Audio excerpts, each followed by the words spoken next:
Bismillahirrahmanirrahim. Assalamualaikum warahmatullahi wabarakatuh.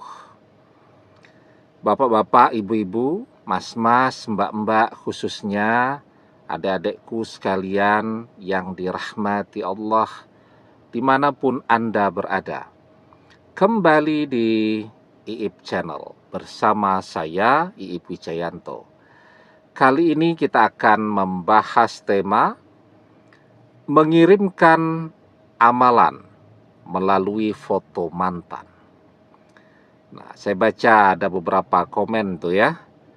Bisa tidak kita mengirimkan amalan itu dengan menggunakan fotonya mantan ya?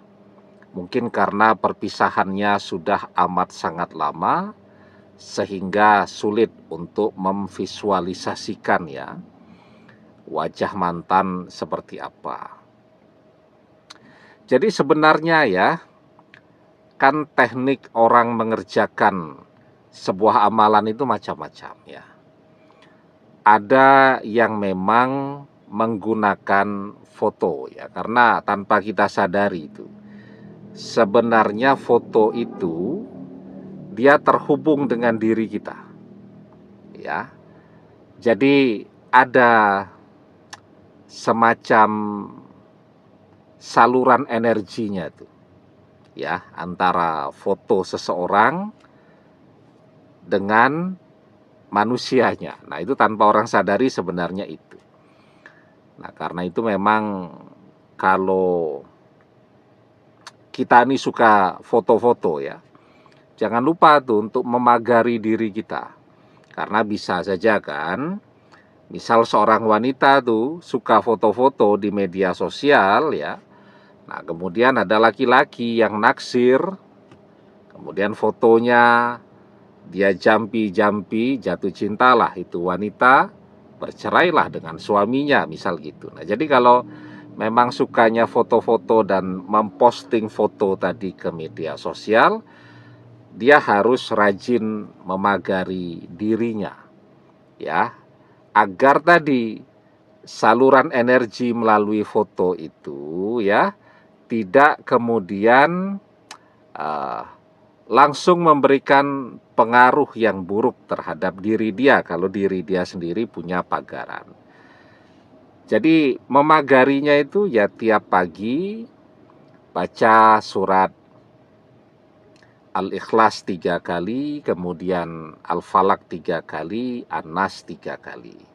Sore hari juga itu ya, baca 3 kali, 3 kali, 3 kali. Nah, itu cara memagari diri agar foto yang sering kita share di media sosial itu ya tidak menjadi portal energi kita ya, yang bisa menjadi sebab masuknya energi kepada kita. Nah, jadi mantan juga begitu ya. Jadi menggunakan fotonya mantan itu bisa. Tetapi tadi ya, kalau mantan itu orangnya malas ibadahnya, tidak pernah memagari dirinya dengan doa dan seterusnya, bisa tuh. Ya, kita membacakan amalan kita, kemudian misal kita tiupkan ke fotonya mantan, itu bisa. Tapi kalau mantan itu ya orang yang paham ya, yang seperti ini, kalaupun dia tidak paham, orang tuanya yang paham kan gitu. Kalau orang tua itu banyak tuh yang paham, karena kan pengalaman hidup mereka sudah macam-macam kan. Nah, jadi kalau dia memagari dirinya, maka antara foto sebagai portal energi dengan orangnya, ya kalau gerbangnya dia tutup, artinya foto tadi kan ada portal energinya ya. Kemudian ada saluran energi di situ kan, misal pipa lah gitu ya. Nah, ini ada lubang pipanya, kemudian nyambung nih ke orangnya. Lah kalau di sini ditutup, artinya kan energinya juga tetap tidak bisa sampai. Nah, kalau dia memagari dirinya. Itu satu ya, teknik yang banyak digunakan orang ya. kita juga pernah dulu ya membahas tentang menggunakan foto mantan untuk mengerjakan amalan. Dan itu bisa, tapi dengan itu tadi ya, yang harus kita ketahui bahwa mantan tidak memagari dirinya. Terus kalau memagari dirinya jadi seperti apa? Ya seperti itu tadi, kalau kita memasukkan air ke pipa yang tertutup ya, atau pipanya bumpet gitu kan, sering ya kalau kita di tempat cuci piring itu ya pipanya bumpet gitu, ya sudah kita masukkan air, ya airnya cuman menyebar kemana-mana. Gitu juga dengan kalau kita mengirimkan amalan tadi menggunakan foto itu sebagai portal energinya, ya kalau mantan memagari dirinya atau dipagari oleh orang tuanya, ya maka energinya akan menyebar ya mantul saja kemana-mana gitu. Nah, tetapi foto itu juga bisa digunakan ya bagi tadi kita yang sudah sulit untuk menemukan mantan di dalam diri kita. Karena perpisahan itu sudah sangat lama ya. Karena kan memang guru-guru amalan itu biasanya mengajarkan pada saat mau mengerjakan amalan itu fokus memvisualisasikan citranya mantan atau membayangkan mantan lah gampangnya gitu. Nah ini harus selalu saya ulang-ulang nih, karena nanti kalau tidak saya jelaskan mesti ada yang tanya, kok kita mengerjakan amalan, kok kita berdoa tapi membayangkan orang kan gitu. Jadi yang tidak boleh membayangkan orang, membayangkan hal-hal yang duniawi ketika kita mengerjakan sholat. Nah itu tidak boleh tuh. Kita lagi sholat ya, kemudian ingat belum bayar arisan dan seterusnya misal gitu. Maka ketika pikiran kita mulai kemana-mana, harus segera kita kembalikan ke bacaan sholat kita. Ya, jadi itu. Jadi manusiawi kalau sesekali ketika kita sholat gitu, kita kepikiran sesuatu, apalagi memang kita sholat itu di tempat yang suaranya berisik ya. Misal banyak ya rumah gitu kan, dekat misal dengan warung, dari warung tadi atau rental PlayStation tuh kan suara musiknya kenceng-kenceng tuh. Nah ketika lagi sholat mendengarkan suara musik,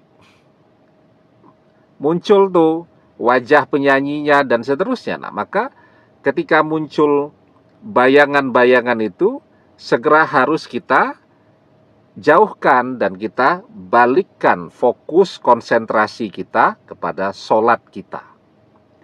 Nah kalau sholatnya sudah beres, artinya sudah selesai sholatnya, sudah kita tutup dengan salam.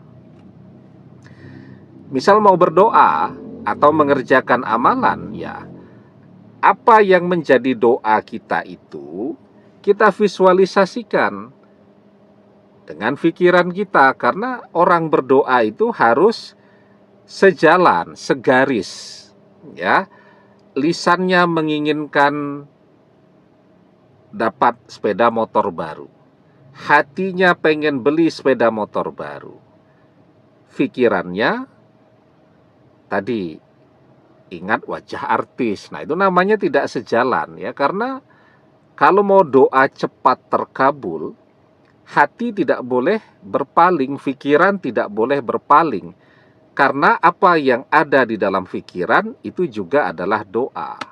Idza tamanna ahadukum falyaksir fa innama yas'alu rabbahu azza wa jalla.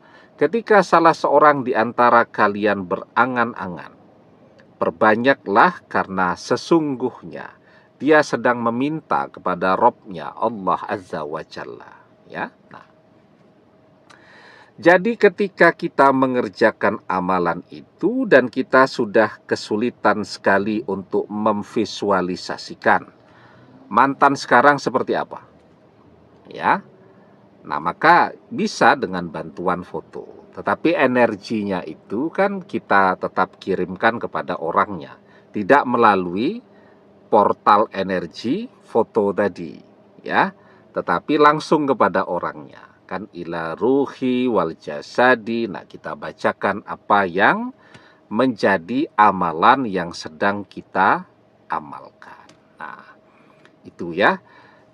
Ini pertanyaannya selalu, apa Ustadz doanya? Apa Ustadz amalannya? Nah, makanya adik-adik yang baru bergabung dengan channel ini nanti bisa melihat di playlist kita.